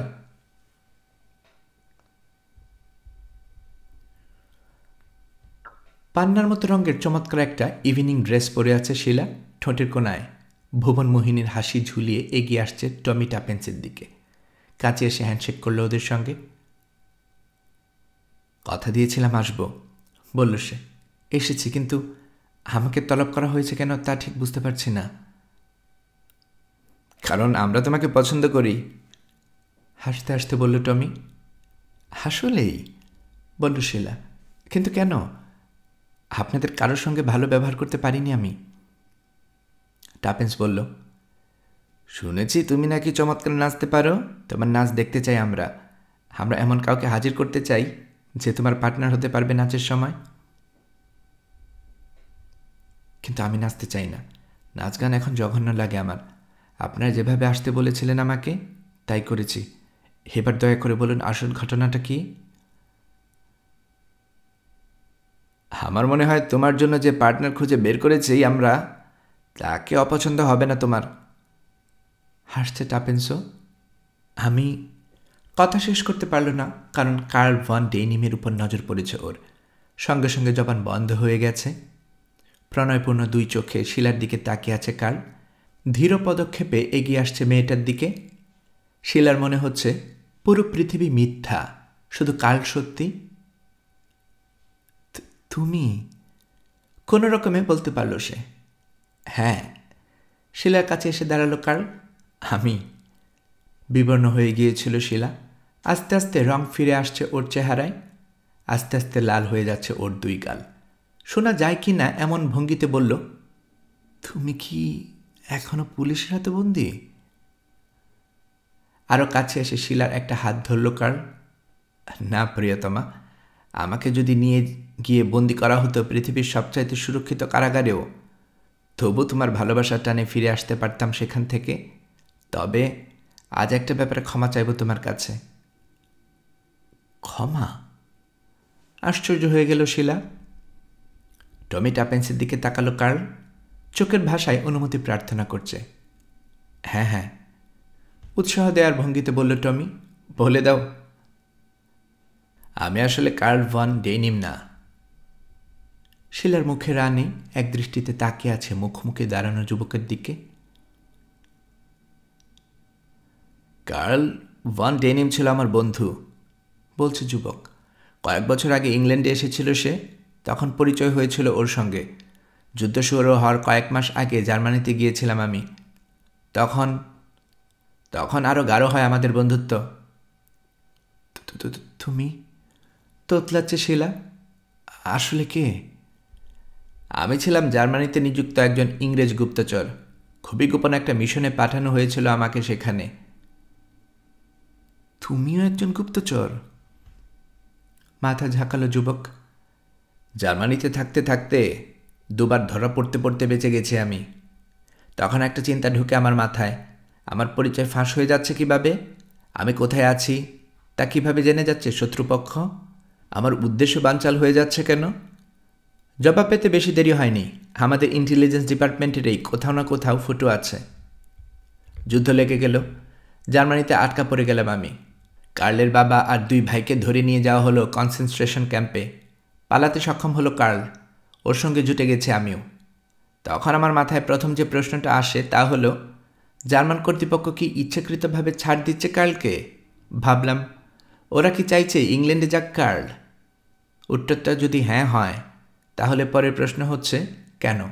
ওকে দিয়ে কি বিশেষ কোনো উদ্দেশ্য পূরণ করতে চাইছে নাৎসিরা? যাই হোক, আমরা যখন লুকিয়ে আছি জার্মানির এক জায়গায়, বুঝতে পারিনি আমার বন্ধুর মনটা ততদিনে ভেঙে চুরমার হয়ে গেছে। পরিবারের কথা ভাবতে ভাবতে অসহ্য এক বিষাদ আর নিদারুণ হতাশায় ভুগছিল সে। সেই সঙ্গে সাংঘাতিক উদ্বিগ্ন হয়ে পড়েছিল ওর নিজের কি হবে সেই কথা ভেবে। ব্যাপারটা যখন টের পেলাম ততক্ষণে দেরি হয়ে গেছে অনেক। একদিন সকালে ঘুম থেকে উঠে দেখি আমার বন্ধু কার্ল ওর বিছানায় পড়ে আছে মরার মতো। আত্মহত্যা করেছে। মরার আগে একটা চিঠি লিখে রেখে গেছে আমার জন্য। ওটার বিষয়বস্তু, নাৎসিদের হয়ে কাজ করতে চায় না সে, কিন্তু ওকে একরকম ধরে বেঁধে ইংল্যান্ডে পাঠাতে চাইছে নাৎসির মদতপুষ্ট একটা সংগঠন, তাও আবার লিয়া হ্যামস্টনের মতো অখ্যাত এক জায়গায়। চিঠিটা পকেটে ঢুকিয়ে রাখা মাত্র বুঝে গেলাম কিভাবে জার্মানি থেকে পালিয়ে আসতে হবে আমাকে। আমার কাপড় পরালাম কার্লকে, নিজে পরে নিলাম ওর কাপড়, পাচাকুলে করে নিয়ে এসে আমার বিছানায় শুয়ে দিলাম ওকে। সাইলেন্সারযুক্ত পিস্তল দিয়ে নিজের মাথায় গুলি করেছে সে, তাই বিকৃত হয়ে গেছে ওর চেহারা। তাছাড়া তখন যে বাড়িতে ভাড়া থাকি আমরা, সেটার বুড়ি মালকিন চোখে ঠিকমতো দেখে না, তাই ওই বাড়ি ছেড়ে পালাতে অসুবিধা হলো না আমার। এবং কার্ল ভন ডেইনিমের ছদ্মপরিচয় আবার কাগজপত্র নিয়ে ইংল্যান্ডের মাটিতে পা রাখতেও বেশি দিন লাগলো না। সন্সুশিতে যেতে বলা হয়েছিল কার্লকে, তাই অনেকটা কৌতূহলের বসে আর কিছুটা মৃত বন্ধুর প্রতি কর্তব্যের খাতিরে গেলাম সেখানে। ছাত্রজীবনে রিসার্চ কেমিস্ট্রি ছিল আমার প্রিয় বিষয়। কাকতালীয় হলেও সত্য, ওটাই ছিল কার্লের ধ্যানজ্ঞান। লিয়া হ্যামস্টনে পা রেখে টের পেলাম স্থানীয় একটা কেমিক্যাল কারখানায় যাতে কাজ পেতে পারি, বলা উচিত ওই কারখানায় যাতে কাজ পেতে পারে কার্ল, সেজন্য সব কিছু আগে থেকে প্রস্তুত করে রাখা হয়েছে। রিসার্চ কেমিস্ট্রির ছদ্মবেশে শুরু করে দিলাম আমার নতুন পেশা জীবন। এবং যেদিন টের পেলাম আসলে বলির পাঠা বানানোর জন্য আমাকে বলা ভালো কালকে ইংল্যান্ডে পাঠিয়েছে নাৎসিরা, সেদিন পুলিশের হাতকড়া পড়ে গেছে আমার হাতে। দোষ না করেও দোষী হয়েছে আমি, তারপরে চুপ করে থেকেছি। যেদিন গ্রেফতার হয়েছি সেদিন কিছু বলিনি। চাইছিলাম নাৎসিদের পরিকল্পনা মতোই ঘটতে থাকুক সব কিছু, তাতে ওদের সতর্কতায় ঢিল পড়তে পারে। তাছাড়া জানতাম আমাকে গুলি করে মারার আগে একবার দুবার না, কম করে হলেও 1000 বার জেরা করবে ইন্টেলিজেন্স ডিপার্টমেন্টের লোকজন। দরকার হলে ফায়ারিং স্কোয়াডে যাওয়ার আগে স্বীকার করব সব কথা। কিন্তু ঈশ্বরকে ধন্যবাদ, তার আর দরকার হয়নি। ধন্যবাদ মিস্টার গ্রান্টকেও। আমি ধরা পড়েছি শুনে একদিন দেখতে গিয়েছিলেন তিনি আমাকে, সঙ্গে সঙ্গে বুঝতে পারেন আমি আসলে কে। আর মিস্টার বেরেসফোর্ড এবং তার স্ত্রীর কথা না হয় নাই বললাম। নীরবতা। চুপ করে আছে শিলা। বেশ কিছুক্ষণ পর বলল, এসব কথা আগে আমাকে জানানো উচিত ছিল তোমার। স্বীকার করছি সেটা, কিন্তু কাজটা করতে পারিনি। আমি দুঃখিত। যুবকের দিকে একই সঙ্গে রাগ আর গর্বের দৃষ্টিতে তাকিয়ে আছে শিলা। ওর রাগটা উধাও হয়ে যেতে বেশি সময় লাগল না। বলল, তোমার আসল নাম কি? আবারও শিলার হাত ধরল যুবক। খুশিতে চকচক করছে ওর দুই চোখ। সেটা না হয় নাচতে নাচতে বলি তোমার কানে কানে। খুশিতে চকচক করে উঠল শিলার দুই চোখও। চলো। হলরুমের দিকে এগিয়ে যাচ্ছে ওরা। আজ একটা ভোজ অনুষ্ঠানের আয়োজন করা হয়েছে সনসোশিতে। শিলা আর ওর ড্যান্স পার্টনারের দিকে তাকিয়ে আছে টাপেন্স। কিছুক্ষণ পর বলল, আশা করি দাম্পত্য জীবনে সুখী হবে ওরা দুজন। টমি বলল, তবে তা হতে হলে বিদ্রোহী বিদ্রোহী যে ভাব আছে শিলার মধ্যে সেটা বর্জন করতে হবে। আর ওই ছোকরাকে বাদ দিতে হবে খামোখা খামোখা সন্দেহ করার প্রবণতাটা। বুঝে গেছো তাহলে? হাসছে টমি। আমরা যেমন সন্দেহ করেছিলাম ওকে, সেও কিন্তু তেমন পাল্টা সন্দেহ করেছিল আমাদেরকে। কিছুক্ষণ চুপ করে থাকার পর টাপেন্স বলল, সব কিছু তো মিটমাট হয়ে গেল, শুধু একটা বাদে। কি? বেটি। কি হবে ছোট্ট বাচ্চাটা? মিনতি ভরা দৃষ্টিতে টমির দিকে তাকিয়ে আছে টাপেন্স। কি হবে মানে? নতুন একটা মা পেয়ে যাচ্ছে না বাচ্চাটা?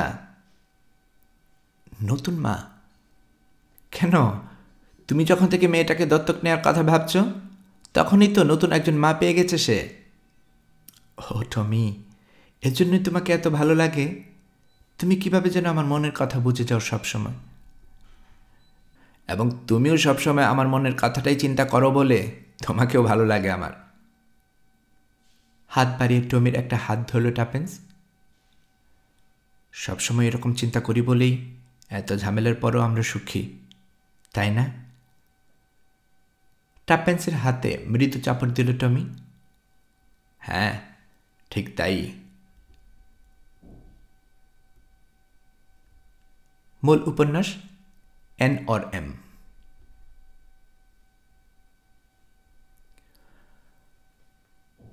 গল্পকরণে এতক্ষণ আপনারা শুনছিলেন আগাথা ক্রিস্টির লেখা গল্প গুপ্তচর। গুপ্তচরের 6ষ্ঠ পর্বের মাধ্যমে পুরো গল্পটা আমরা এখানে শেষ করছি। আমি নিয়মিতভাবে গল্প পাঠ করে আপনাদেরকে শোনাচ্ছি। গল্প পাঠ ভালো লেগে থাকলে আমার এই গল্পটি আপনার বন্ধুবান্ধব, প্রিয়জন সবার কাছে শেয়ার করবেন, তাতে করে তারা এই গল্পটি শোনার সুযোগ পাবে। আপনারা ভালো থাকবেন সে প্রত্যাশা এখানে বিদায় নিচ্ছি।